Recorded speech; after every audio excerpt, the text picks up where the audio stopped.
and this guy straightened me out. We'll put his comment up there. We want to thank you guys we love your comments. Keep them coming because this literally changes things, and I think the Lord sends you guys to do that. And I remember reading that comment, and I was like, I need to call Dad and ask him if he has considered this. Meanwhile, you were reading it. I read it and got to thinking about it, and I was like, oh, that was the key to all of it. Welcome to Carting Truth Podcast, a father daughter duo focusing on sharing revelations through conversations with the Lord. Let's get started with today's episode. Welcome to Carting Truth Podcast. I'm Lindsay here with my dad, Shane. And on our last video, we had a viewer comment that the Lord told my dad to pay attention to. It changed everything. We are so excited to do our episode today. Yeah, Lindsay, a comment from a viewer, and I thought about it, and then the Lord, when I woke up the next day, it was like the light turned on. This guy was sent to tell us this, and I feel like duh now after it hit me what was going on, what's been happening with me. Because if you remember, I was concerned about the two witnesses uh, being manifested before the end of the year. Yeah. And that was really bothering me. And one of the commenters said, wait a minute, you need to look at the biblical year. And when he said that, it just the whole turned on. In fact, I was holding back a revelation because it wasn't fitting. And I knew it was right, but I couldn't get it to fit. Right. So you didn't But I wasn't going to share it because there was it an didn't error. make sense. Well, Yeah. whenever I study the scripture, and everybody studies the scriptures, if you find something that's contradictory to what you're saying, you need to back up and realize that you're making an error somewhere. And it may be just small error, Mm-hmm. but once you adjust it, and that's what's happened here. I was making an error in my mind about some things, and this guy straightened me out. We'll put his comment up there. We want to thank you guys we love your comments. Keep them coming because this literally changes things, and I think the Lord sends you guys to do that. And I remember reading that comment, and I was like, I need to call Dad and ask him if he has considered this. Meanwhile, you were reading it. I read it and got to thinking about it, and I was like, "Oh, that was the key to all of it." So what was happening was I knew, and the Lord had revealed to me. I had thought originally that the Lord died in AD 33, all right, Right. and He told me no, it was sooner. So I come to the conclusion it was AD 32, and then I found the Essenes and the calendar and all that stuff was working, and then we had the 32. I asked the Lord if I was right about him dying in AD 32, and the ball jersey thing come up, and then your ball jersey, and then the gun thing come up, like we talked about on the last episode. Right. But it wasn't dawning on me that I was thinking of the Gregorian calendar almost exclusively. I was not considering the biblical calendar. Yeah. Well, Jesus died in AD 32 on the Gregorian calendar, but on the biblical calendar, it was the first month of the year. So that means the cycle started then.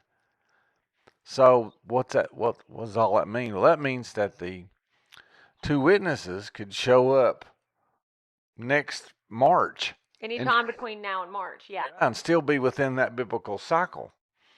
Because the Gregorian calendar would be January, right? Mm-hmm. And the biblical calendars in March, Jesus died April 6th of AD 32, Right. right? Right. And he died as a Passover lamb, Mm-hmm. all right? Mm-hmm. Well, you start calculating off of AD 32, Mm-hmm. but remember, AD 32 starts in January. In the biblical cycle, AD 32, when Jesus died, right, was the first month of the 12-month year. Yeah. So we'll talk a little bit about that. When the Essenes, which were the Zadok priest, what happened with them is that when Antiochus Epiphanes IV came in, he was Hellenizing. He was trying to make everything Greek, right? Mm-hmm. So he got the Pharisees and the Sadducees to change the calendar. And they went from a solar calendar to a lunar calendar. And then later on, they started messing with the dates. So that's why that calendar's way off. The Jewish calendar Uh-huh. that they're going by now, that's lunar, Right. is completely off. The original biblical calendar was a solar calendar, and it had 360 days. It had 12 months, 30 days per month, and you didn't count the equinox or the solstice. They called them tufas. I think I'm saying that's pronouncing that right. I might not be pronouncing that right. All right. Right. In fact, they said they came up with a new Hebrew word because that word had been lost until they got into the scrolls. All right. So it always starts on the spring equinox. That calendar does. Right. Always starts on the spring equinox, which is normally on our calendar, it is the 20th of March. All right. Okay. And that's when the month starts. All right. So you're When talking about the 14th day, which would put you into April because that's when the Passover lamb has to be sacrificed. All right. Right. So let's go over and look at the passage in the Bible that tells us when the calendar starts. And God started it on that same calendar that He always kept from the foundation of the world, all right? Right. Which was a solar calendar. And I guess he's still speaking and giving revelations based off that calendar. That was the original. It started everything. Even Daniel's prophecy was on that calendar. So When you go by Daniel's prophecy and you put it on that calendar, it takes you to April 6th also. right. It's perfect. Oh my goodness. But the gentleman commented, because I was concerned about the two witnesses showing up between now and the end of the year, Uh-huh. because I was thinking Gregorian, Yeah, yeah. and he was like, wait a minute, what about the biblical calendar? And, you know, until the Lord really shakes me, when people say things, I don't let it go in one ear out the other. I consider it, but until the Lord stirs me, I don't grasp hold of it and go with it. Right, right. Well, after he said that, the Lord was like, the Lord grasped, "Hey, nudge, this is he what grasped I've been hold telling of me and went hard with it. And then all of our trumpet things, all that stuff falls into perfect And- sync with that. you." Yes. Okay. Yes, and another revelation that you'll tell them later. So let's go look at the calendar that God tells us about, and we'll read that passage. All right. Okay. Okay, so we're in Exodus chapter 12, and I'm going to read this first verse because it basically says what we're talking about. And the Lord spake unto Moses and Aaron in the land of Egypt, saying, This month shall be unto you the beginning of months, it shall be the first month of the year to you. So this is talking about the Passover lamb. Mm-hmm. Well, they go on to talk about the 14 days and all that, right? Right. But what we're talking about is this is the month of Nisan, Right. and this was the first month to you Right. of the year. Yes. Well, that's the way God was counting it all along. So if you go back into that calendar, it starts on a Wednesday because the sun was made on the fourth day. Okay. That's when day and night would have started with the sun. that Well, makes it would have started with, but it was the light of the Lord being Alpha. He was the lighting the earth the first 3 days. And then the fourth day, the sun took over. Right, right. So they started the calendar when the sun, because it's the day of the sun. We talk about the day of the Lord all the time, Mm-hmm. but this calendar's on the day of the sun. Right. All right.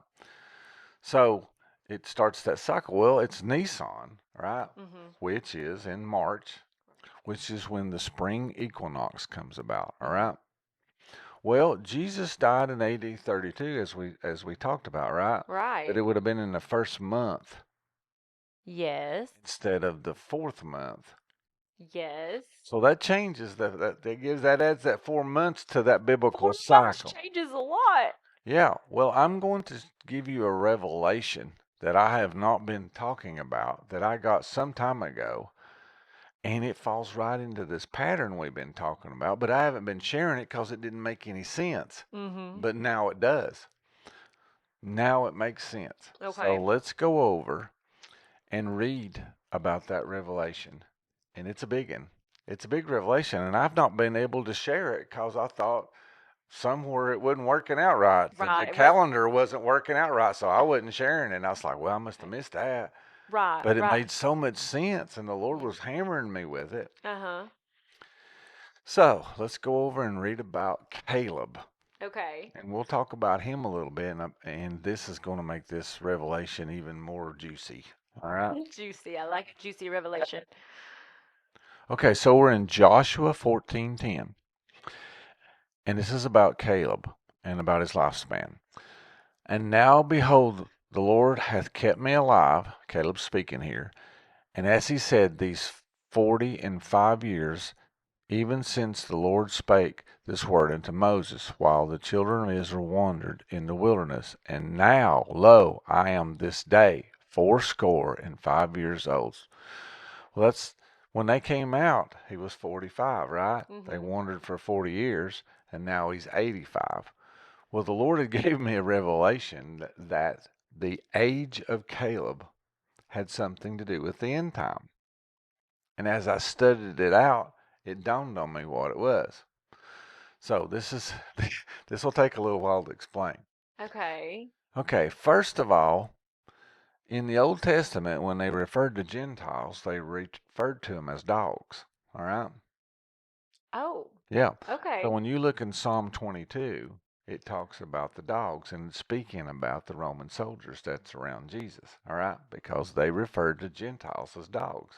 All right? Okay. So what does Caleb mean? The word Caleb is Hebrew for dog. I only know this because we had a dog named Caleb. Right.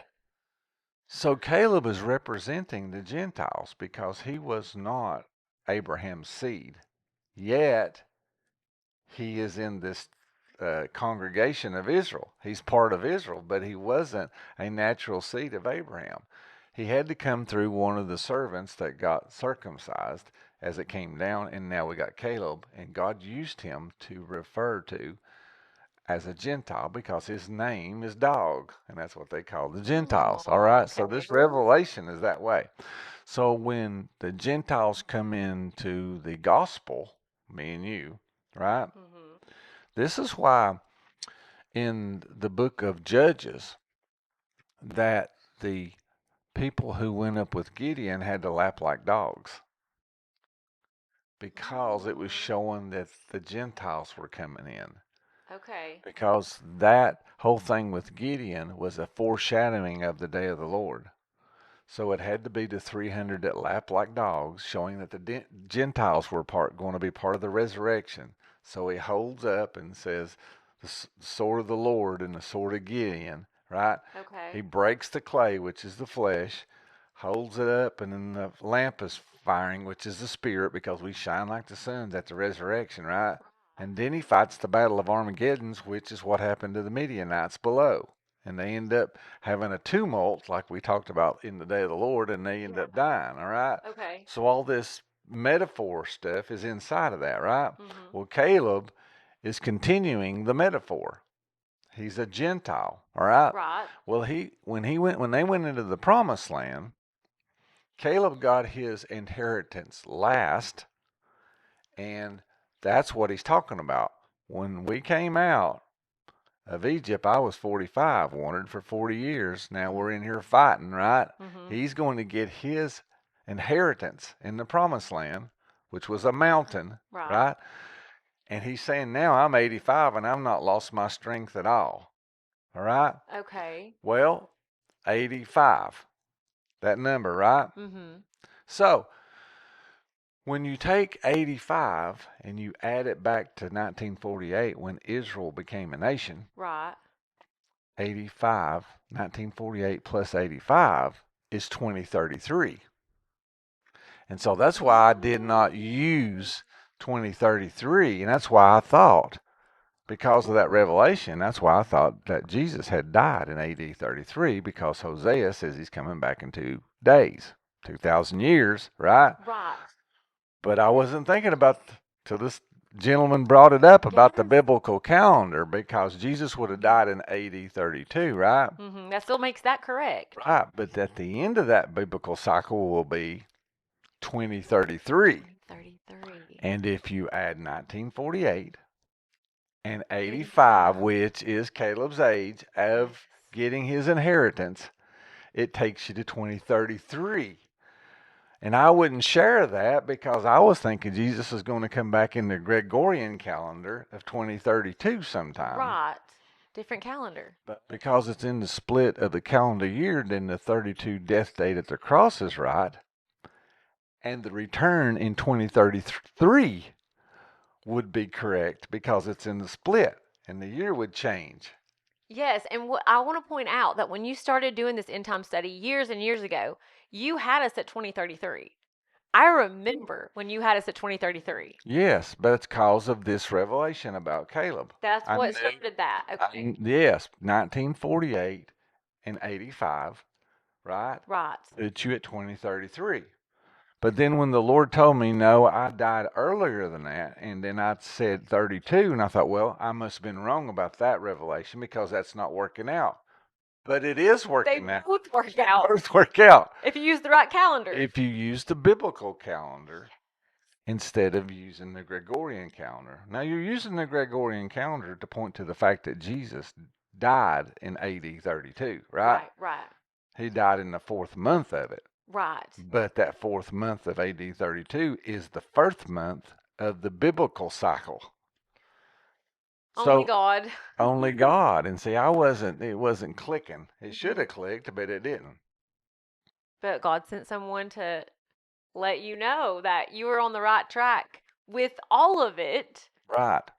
So my main question would be, is 2033 the biblical calendar, the Gregorian calendar? Like, what are we on this 2033? Okay, so when you go back to Hosea, right, he says he's coming back in 2 days. Yes. All right. So 2 days is 2,000 years, right? Well, the biblical calendar is not on the same cycle as the Gregorian calendar. The numbers are different. All right. According to the Essene calendar, the 6,000 year will end in 2075. All right. Oh, okay. But Jesus said he shortened the days. And Hosea says he's coming back after 2 days from the time that he left, from the time that he ascended, according to chapter 5, verse 15. All right. So how many years did he shorten? It could have been 40-some years he shortened. Now he can shorten the 6th day, right? Then when he comes, being the day of the Lord, the last day, he will be the 7th day. He will be the Sabbath day. But he can shorten that 6th day as much as he wants to, right? And that would take years off. Right. But it's saying there's 2,000 years from the time that he ascended, that he's coming back. It's not saying that it's going to be exactly to the 7,000 years. That day of the Lord makes it the 7th day because it's the day of the Lord, right? Right. But he could shorten the 6th day for 40 years and it still work out right according to Hosea. Oh my goodness. Right? Right. Now I want to tell you something else. Okay. There's another revelation. Okay. When you understand that he can shorten the 6th day, right? That goes back to Adam and Eve. He made Adam on the 6th day, right? Put Adam to sleep, brought forth the bride out of his side, Right. then woke him up. Yes. I think that's pointing to the resurrection that's coming, right? If he was to shorten the day and then appear, he would be making the 6th day short. And then he would be hastening the 7th day, which is the day of the Lord. All right? The bride. Yeah. So Jesus said he's going to shorten the days. We don't know how many days that is. You might have said, well, that's only 10 or 15 or 30, but it could be 40 years and still be shorting the 6th day. Right. All right. Yeah. So that's what we don't know. We don't know how long he's going to shorten the days. It could be years. And it's what it seems to be when I believe it is, the Essene calendar, right? Yes. Is on, he could shorten it from the 40 years, from 20 2075 back to 2033. Yeah. He could be shortening that many years Right. so that there would be flesh saved, right? Yeah. Because he said that. I'm He going to said that. shorten the days. Mm-hmm. How much is he going to shorten them? We don't know. It could be years. And I think that's what Hosea is letting us know, how much he is shortening them, because it doesn't work out. He leaves in AD 32, makes the ascension, right? Mm-hmm. 2,000 years is not 2075, No. right? It would be 2033 after we figured out the biblical cycle, Right. right? Right. So this is a mystery. It's such a I was like, Dad, does that mean we missed the 32? He gave you all those signs, your ball number, my ball number, the gun, so many 2032 signs. Does that mean that we missed that? And he's like, no. Well, it wasn't 2032, Or it was 32. right? I Right. asked him, did you die in 32? That's when the sign's coming. I didn't say, are you coming back in 2032? I asked him did he die in AD 32? And he did, but that doesn't mean it's going to be 2032 exactly, especially if you're using the wrong calendar. Right after this gentleman made the comment, and then it dawned on me what he was saying. Wait a minute, it's starting in the first month, even though it is on the Gregorian calendar of 2032, right? Yeah. That's not in that biblical cycle. So if you stay in that biblical cycle, it's going to end in 2033. And because of the extra 4 months. So I withheld that revelation, this revelation about Caleb and the Gentiles because it didn't fit. because it didn't fit You thought. into the Gregorian matrix. But this gentleman pointed it out, and he said, wait a minute, it ain't about that. And it was like, Right. wait a minute, this guy's right. God didn't operate on this calendar that we're on right now. Yeah, I mean, when he first said that, I made the comment, yeah, it could be in that biblical cycle, but it didn't hit me till like a ton of bricks. The next morning when I woke up, the Spirit came up on me, and I was like, oh, wait a minute.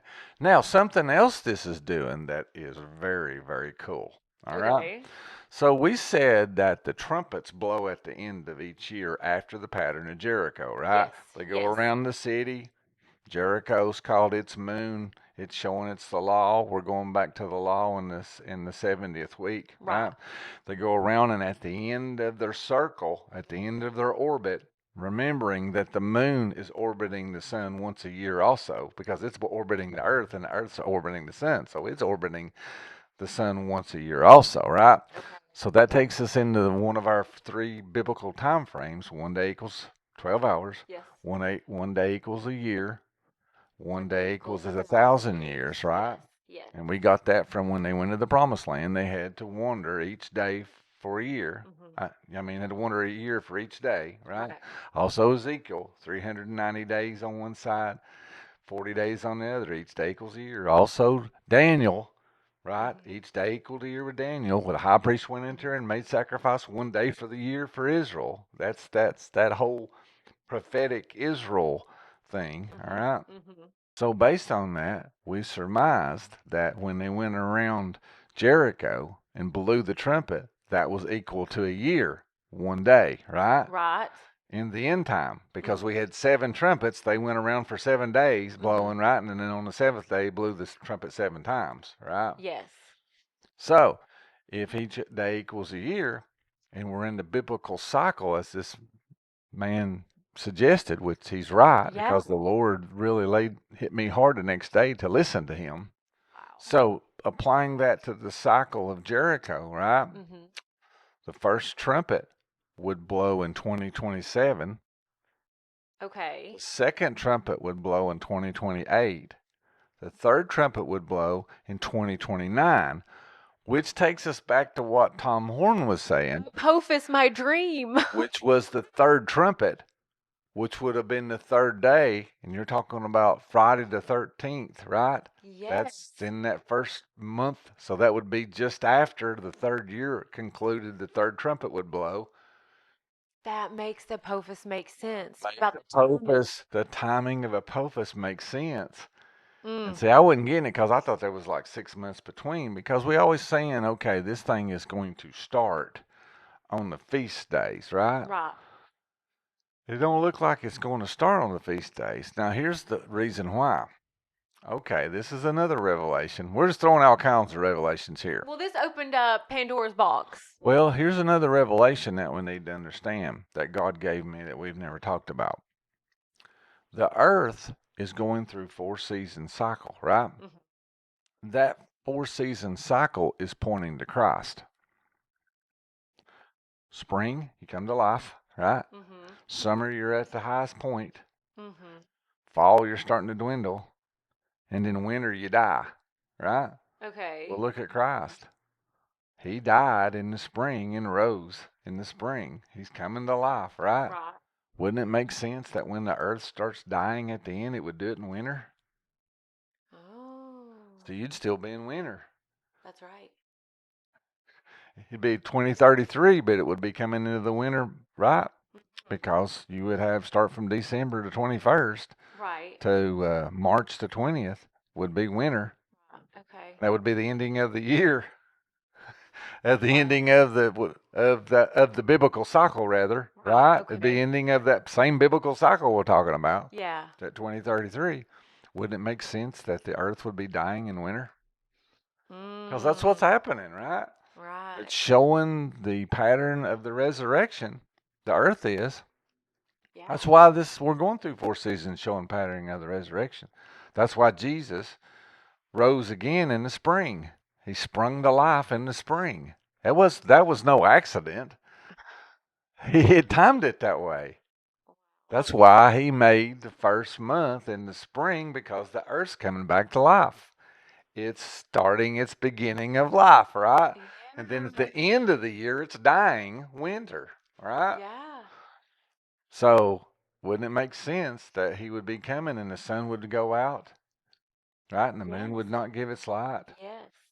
and then everything would die in the winter? I mean, it just makes sense. That makes everything make sense now.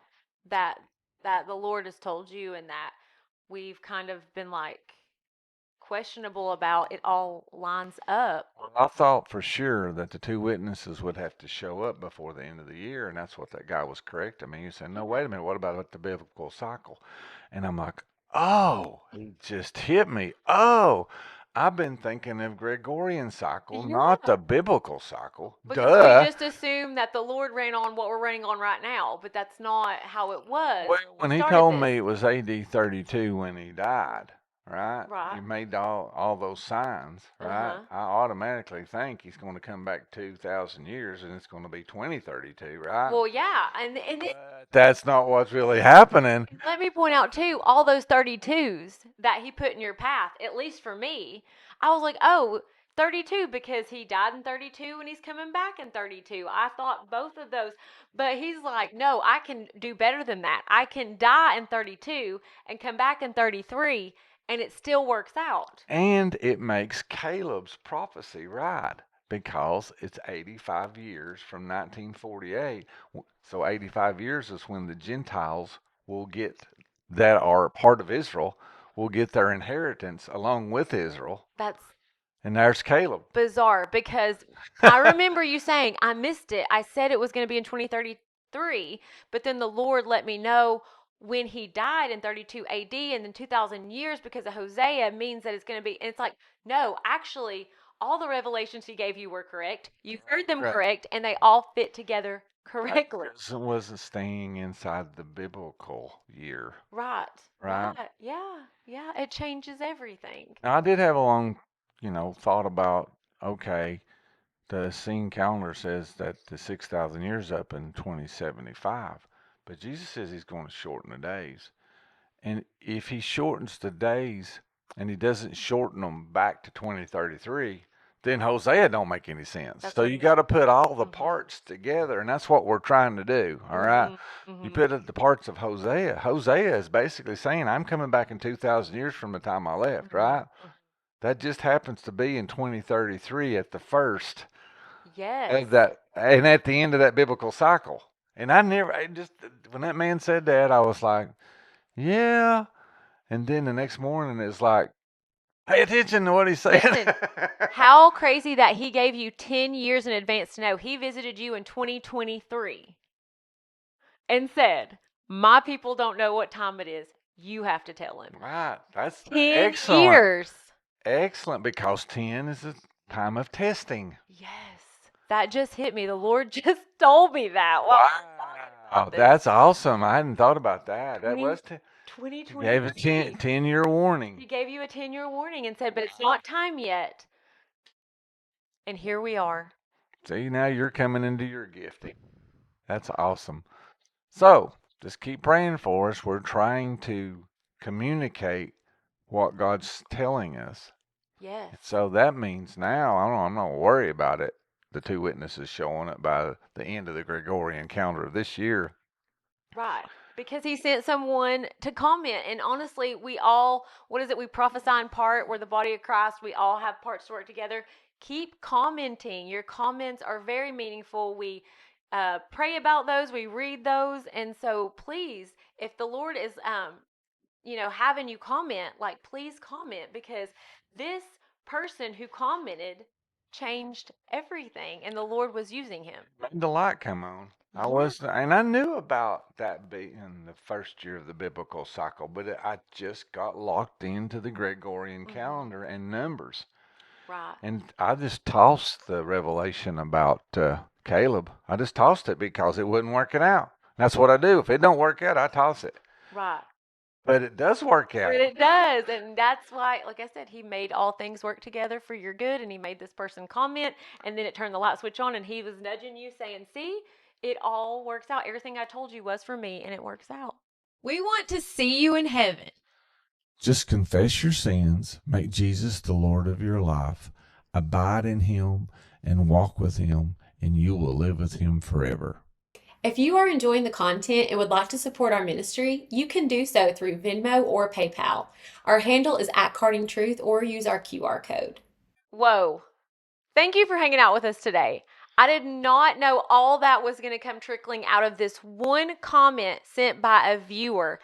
Thank you so much for your comment. Like I said, we threw that up, but we really, really appreciated that. And the Lord is using you guys too in this ministry. So definitely leave us comments. We want to thank our subscribers. If you have not subscribed, we would love if you would like, subscribe, and click the bell for more notifications.